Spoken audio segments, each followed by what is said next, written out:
എല്ലാവരെയും അമ്പരിപ്പിക്കുന്നതായിരുന്നു ആ ഓഫീസറുടെ വാക്കുകൾ. ഉടൻ തന്നെ ഓഫീസിലെ മറ്റുദ്യോഗസ്ഥർ അദ്ദേഹത്തിനരികിലെത്തി. അവരെല്ലാവരും കൂടി ആ ഫോൺ സംഭാഷണം കേൾക്കുവാൻ തുടങ്ങി. നിങ്ങളിപ്പോൾ എന്താണ് ചെയ്യുന്നത്? ഞാൻ പറയുന്നത് കേൾക്കുന്നില്ലേ? നിങ്ങളിപ്പോൾ എന്താണ് ചെയ്യുന്നത്? ഞാൻ മുൻപുള്ളവരുടെ ഒപ്പം തന്നെയാണ്. അള്ളാഹു നിങ്ങളെ അനുഗ്രഹിക്കട്ടെ. 4 വർഷം. അങ്ങനെ 4 വർഷത്തെ പരിശ്രമത്തിനൊടുവിൽ അവർ അവരുടെ ലക്ഷ്യത്തിലെത്തി. അത് അൽ കുവൈറ്റിയുടെ ഫോൺ സംഭാഷണമാണെന്ന് അവർക്കപ്പോൾ തന്നെ മനസ്സിലായി. ഉടൻ തന്നെ ആ നമ്പർ ഉപയോഗിച്ച് ലൊക്കേഷൻ അവർ ട്രാക്ക് ചെയ്തു. പാകിസ്ഥാനിലെ അബോട്ടാബാദ് എന്ന സ്ഥലത്താണ് അയാളുടെ താമസം. പാകിസ്ഥാൻ ആർമി ക്യാമ്പിൽ നിന്നും 2 കിലോമീറ്റർ ദൂരം മാത്രമാണ് വീട്ടിലേക്കുള്ളത്. അങ്ങനെ അയാളുടെ നീക്കങ്ങൾ CIA നിരീക്ഷിക്കുവാൻ തീരുമാനിച്ചു. കണ്ടാൽ പാകിസ്ഥാനികൾ എന്ന് തോന്നിക്കുന്ന ചില CIA ഉദ്യോഗസ്ഥർ അബോട്ടാബാദിൽ ഒരു വീട് വാടകയ്ക്കെടുത്തു. പ്രധാനമായും അവരുടെ ലക്ഷ്യം അൽ കുവൈറ്റിയുടെ വീട്ടിലെ അംഗങ്ങളെക്കുറിച്ച് അറിയുകയാണ്. തന്റെ ഇളയ ഭാര്യയോടും കുടുംബത്തോടുമൊപ്പമാണ് അയാൾ താമസിക്കുന്നതെന്ന് ഉദ്യോഗസ്ഥർ കണ്ടെത്തി. പക്ഷേ എത്ര ശ്രമിച്ചിട്ടും അതിൽ കൂടുതൽ വിവരങ്ങൾ അവർക്ക് കണ്ടെത്താൻ കഴിയുന്നുണ്ടായിരുന്നില്ല. കാരണം അൽ കുവൈറ്റി ഒഴിച്ച് ആ വീട്ടിലെ ആരും തന്നെ ഒരിക്കൽ പോലും പുറത്തിറങ്ങിയിരുന്നില്ല. ഭക്ഷണത്തിനായി അവരുടെ വളപ്പിൽ വളർത്തുന്ന പച്ചക്കറികളെയും ആടുകളെയുമാണ് അവർ ആശ്രയിക്കുന്നത്. കുട്ടികൾ സ്കൂളുകളിലേക്ക് പോലും പോകുന്നില്ല.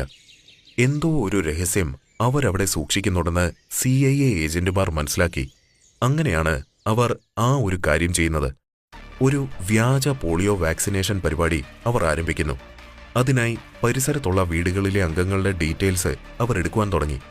സ്വാഭാവികമായും അൽ കുവൈറ്റിയുടെ വീട്ടിലും അവരെത്തി. എന്നാൽ അൽ കുവൈറ്റിയുടെ കുടുംബത്തിലെ അംഗങ്ങളുടെ വിവരങ്ങൾ മാത്രമാണ് അവർക്കവിടെ നിന്നും ലഭിച്ചത്. അതിൽ കൂടുതലൊന്നും അവർക്കവിടെ നിന്നും ലഭിച്ചില്ല. അങ്ങനെ എത്ര ശ്രമിച്ചിട്ടും അന്വേഷണം പുരോഗമിക്കുന്നില്ല എന്ന അവസ്ഥയിലേക്ക് അവരെത്തി.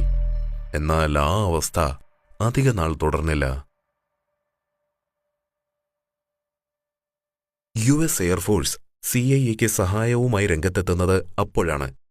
RQ-170 അത്യാധുനിക ടെക്നോളജിയാൽ വികസിപ്പിച്ചെടുത്ത പൈലറ്റ് ആവശ്യമില്ലാത്ത ഒരു കുഞ്ഞൻ വിമാനമാണിത്. ഭൗമനിരപ്പിൽ നിന്നും 50,000 അടി മുകളിൽ നിന്നും ഇവന് പറക്കുവാൻ സാധിക്കും. ഇവനിൽ ഘടിപ്പിച്ചിരിക്കുന്ന പവർഫുൾ ക്യാമറകളാൽ 50,000 അടി താഴെയുള്ള വസ്തുക്കളെ കൃത്യമായി നിരീക്ഷിക്കുവാനും സാധിക്കും. ആരെയാണ് പിടിക്കാൻ പോകുന്നത്, എന്താണ് മിഷൻ എന്നൊന്നും US എയർഫോഴ്സ് ഓഫീസർമാർക്കറിയില്ല. അവർക്കാകെ അറിയാവുന്നത് ഒരു വീട് നിരീക്ഷിക്കുവാനുള്ള സംവിധാനത്തിന്റെ ആവശ്യകതയെക്കുറിച്ചാണ്. പക്ഷെ നമ്മൾ അയക്കുന്നത് മറ്റൊരു രാജ്യത്തേക്കാണെങ്കിലോ, അതും അവർ അറിയാതെ? ഒരു CIA ഓഫീസർ ചോദിച്ചു. അതിന്റെ മറുപടിയായി എയർഫോഴ്സ് ഓഫീസറുടെ മുഖത്ത് ഒരു പുഞ്ചിരിയാണ് ആദ്യം ഉയർന്നത്. സാധാരണഗതിയിൽ ഒരു വിമാനം പറക്കുന്നത് 35,000 അടി മുകളിലാണ്. അതുകൊണ്ട് തന്നെ രാജ്യങ്ങളിലെ റഡാറുകൾ പ്രവർത്തിക്കുന്നതും ആ ഒരു റേഞ്ചിലാണ്. അപ്പോ പറഞ്ഞു വരുന്നത് എന്താണെന്ന് ചോദിച്ചാൽ, ഏതൊരു രാജ്യത്തിന്റെ റഡാറിലും ഇവൻ ഒരിക്കൽ പോലും പതിയില്ല എന്നതാണ് ഞങ്ങളുടെ ഉറപ്പ്.